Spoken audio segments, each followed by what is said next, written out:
So Karen, I'm going to turn the mic over to you and just talk about the night and then what happened afterwards and what you had to go through and how we got here to what you're doing now today. Sure. Okay. Well, it was late on a Monday night. It was time to go home, and some of us, we were with a big group, and some of us, my husband at the time, my ex-husband now, and somebody else and I decided to go we'd all parked at Harry's Bar and Grill, so Jefferson and 40, right? We parked there before the game and then took the shuttle back. And so we got in the car, and my husband took off in our car first, and we were just going to the Cheshire Inn. So I went back later and timed it at normal highway speeds. It was a 4-minute drive. And I was a passenger in a car that we hopped in the car when the valet came around, and I could tell that we were on 40, and I could tell we were going really fast, like too fast. And it was a convertible Mercedes. And the last thing I said was, you go under the Science Center, the overhang, and that's when I was like, oh, we were going really fast. And I looked, he was going more than 90, above 90. And I just pointed at I was like, that's our exit. And we were in the fast lane, and he just cut over, tried to make it. We cut off a car. I think it was a silver minivan. And he didn't make the exit. So we went through where the median, the median's where the road is. And the car just launched. And we were end over end, side over side. They said we took out 150 feet of chain link fence going up that hill into and we landed on the ledge there at Forest Park, and we were upside down. And that feeling, one of the biggest things that stays with me is the feeling when you lose control. You're just like in orbit in this car. And, we came to rest, and I could tell I got hit so many times. My airbag didn't deploy. Oh. So I was just getting hit. And one time I got hit so hard. I could hear like the air left my body when I can still hear the sound that I made. When you say hit, is it you hitting the side of the car and everything? Some people think maybe it was a fence post. It was the roof of the car. It was the grass. Right. It was the pavement. It was everything. So it's coming through the windows now. And yeah. Okay. Was your seatbelt on? Yeah, my seatbelt was on. That's probably saved you from flying out of that car. Yeah, yeah. And so we came to rest. I was upside down in the car. We just smushed because it was a soft top convertible. And I could just feel, and I felt up, and the first thing I noticed was that my nose was not where it was supposed to be. It was like floating up here. And then I could tell that my mouth was, there was just and the driver, he was actually an orthopedic surgeon, and he's like, are you all right? And his airbag I'm deployed. fine. Let's go. And and I was just like, my whole effing face is gone. I could tell, and it was just the blood and everything. And I still think about it. It was almost like an out of body experience. How I got out of the car, the window, it was really small, and somehow I almost feel like it's almost like somebody pulled me out that maybe wasn't there. I don't think it was him. Maybe it was. I don't know. But and then you heard the sirens right away. So I'm suspecting that whatever car we cut off maybe called 911, and because they had to have seen it. And the police and ambulance and fire, everybody came right away, and it was just it just became like this organized chaos. And it's so, when you see these guys in action, and I'm not somebody that likes to ask for help. Not my forte, but I knew that night I needed help. And, the things you think about, the first thing I can remember thinking about was, I'm not going to be able to make the peanut butter and jelly sandwiches for lunch in the morning because my kids I was like a really good peanut butter. So your first thought wasn't you're going to miss Danny's fight? Not yet. Okay. I mean, we got there. I still thought maybe I could just get a ride home.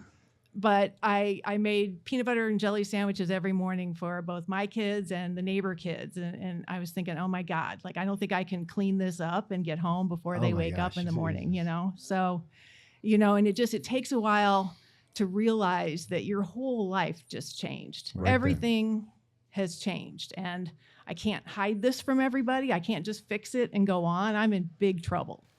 And so the police were there, and you knew him well, I think. Dave And- Wingwood. Yeah. He knows him. And- He knows him so well. He don't know how to pronounce his last I name. think It's a I think I mouthful. say it better actually. Right. Wingvermuley, right? Yeah, Yeah. Yes, that's it. Wingo, we call him. Wingo. Yeah, Yeah. Danny almost calls him Wing.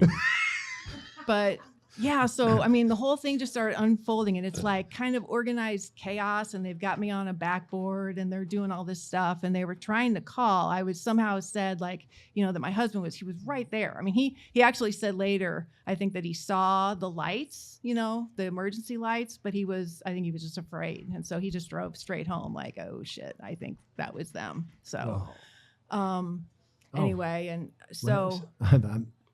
So you weren't in the car with your ex-husband? No, I was in the car. he was with in the a- car it ahead. was- Okay. Yeah, it was somebody that. Everybody jump in a car and let's meet all there. Yeah. Okay, Yeah. okay, gotcha. And it was we both sold orthopedic stuff, and this was a really big customer of his. So Okay. yeah, he was 1 second ahead of us.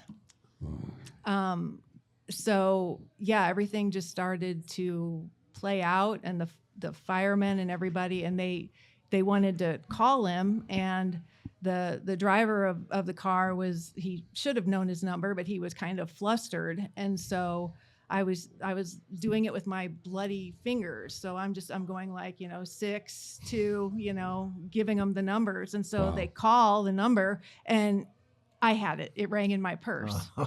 So that didn't do him any good. Oh my God.